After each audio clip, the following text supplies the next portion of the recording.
What is truly interesting is that the whole public education system also resembles the structure of secret societies. Now that might sound strange to some, so allow me to explain. You see, upon completion of each level of education, you graduated to a higher level within the education system from kindergarten to 12th grade.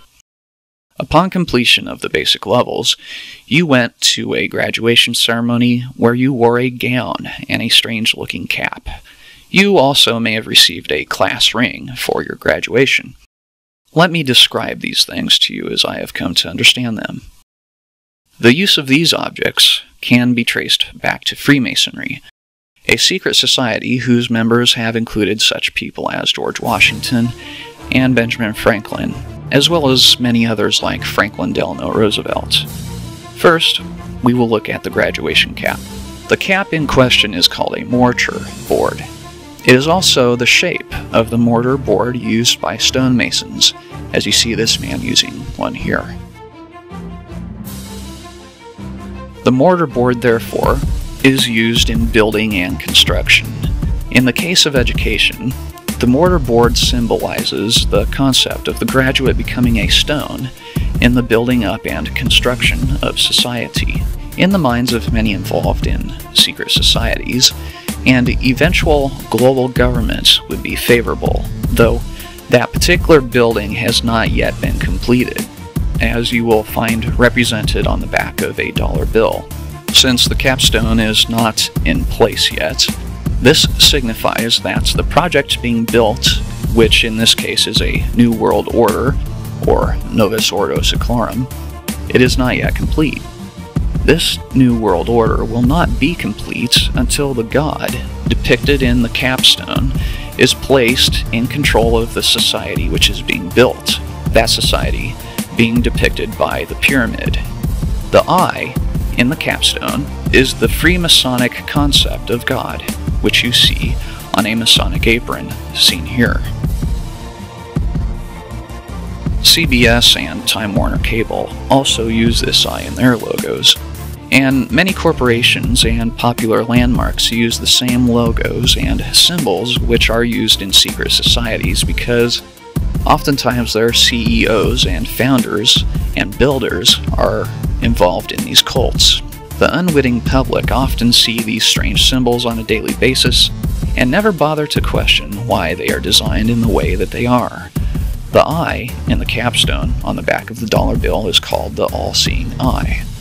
The concept of a god who sees all things is a concept associated with knowledge, as knowledge is associated with those who can see what others cannot, and who are therefore illuminated or enlightened, as someone might hold a torch, being able to see in the dark, like an owl who is considered wise. In the higher levels, the Freemasons worship a god who gives them secret knowledge. That is his main characteristic. Any students of the Bible can tell you quite frankly who it was that promised knowledge to humans and wanted to be worshipped because of this. Once you understand this, you will know who the god of the Freemasons really is.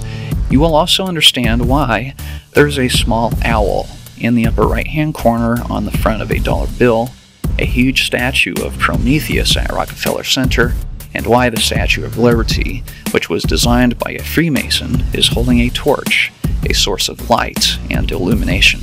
Behind the statue of Prometheus at Rockefeller Center are inscribed these words: Prometheus, teacher in every art, brought the fire that hath proved to mortals a means to mighty ends. Next, let's look at the class ring. You can order a class ring when you graduate from high school, having completed the basic courses of education. In the same way, when a Freemason completes the basic courses of Freemasonry and becomes a regular Master Mason, he is also given a ring, as you see here. There are 12 grades or levels of basic education in the public education system. These are the levels of basic knowledge, which will prepare you for college universities, where a more detailed knowledge is revealed to you, and you can go on to study and receive a degree. In Freemasonry, there are many levels of knowledge, or degrees, as they are called. In each degree of Freemasonry, you graduate into a higher level of secret knowledge concerning Freemasonry. Within the 13th degree or level of education, you can receive 3 basic levels or degrees: an associate's degree, a bachelor's degree, and a master's degree. There's a 4th level called a doctorate's degree, and is a specialized area of study. This is also reflected in Freemasonry, and can be compared to a Freemason entering into a specialized class of Freemasonry, such as the Shriners or the Knights Templars or the Order of the Eastern Star, which are considered higher degrees of secret knowledge. Within Freemasonry, there are also 3 basic degrees, just as there are 3 basic degrees that you can earn at a university. The first one within Freemasonry is called the Entered Apprentice degree, the second one is the Fellowcraft degree, and the third one is the Master Mason degree. These are the degrees of the Blue Lodge of Freemasonry. Upon completion of the courses, whether they be in this secret society or in a college university, you will receive a piece of paper showing that you have completed the course that you were instructed in.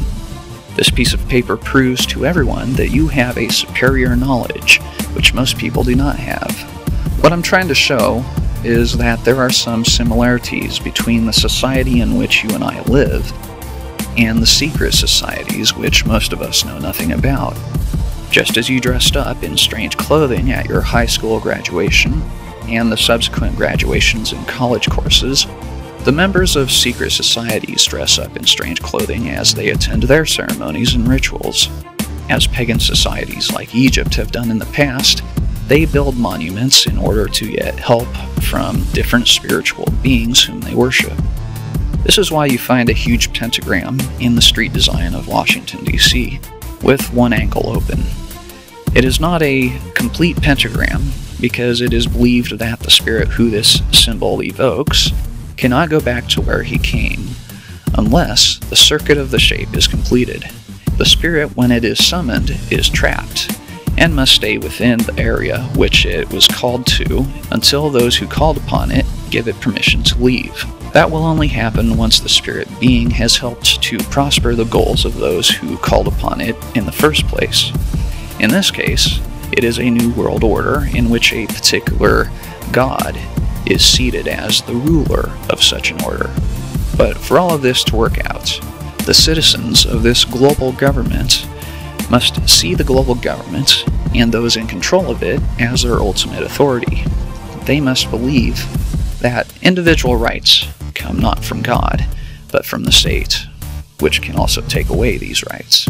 This is the nature of our indoctrination: a complete disregard for individuality, traditional beliefs, and most importantly, a belief in God, creativity, and the ability to think for yourself. That is why you're told what to believe every time you turn on the television. You are told what to believe concerning fashion, food, culture, health, morality, politics, authority, spirituality, equality, and the list goes on and on. We are living in a situation where we are constantly told what to believe is true and what is not, even while we are told that there is no absolute truth. Truth, therefore, and the average person's understanding of what is true and what is not can change just as quickly as a news broadcast can create new versions of truth for the person to believe. In conclusion, the popular social norms of society seem to be determined by the indoctrination which we receive day after day, year after year, and as a Christian, I see where this is taking us, and I also see other Christians affected by it and fooled by it. That is the reason that I made this documentary. But let's continue to the next part of the documentary, and we will see just how far this deception is meant to take us, and how close we are to its conclusion.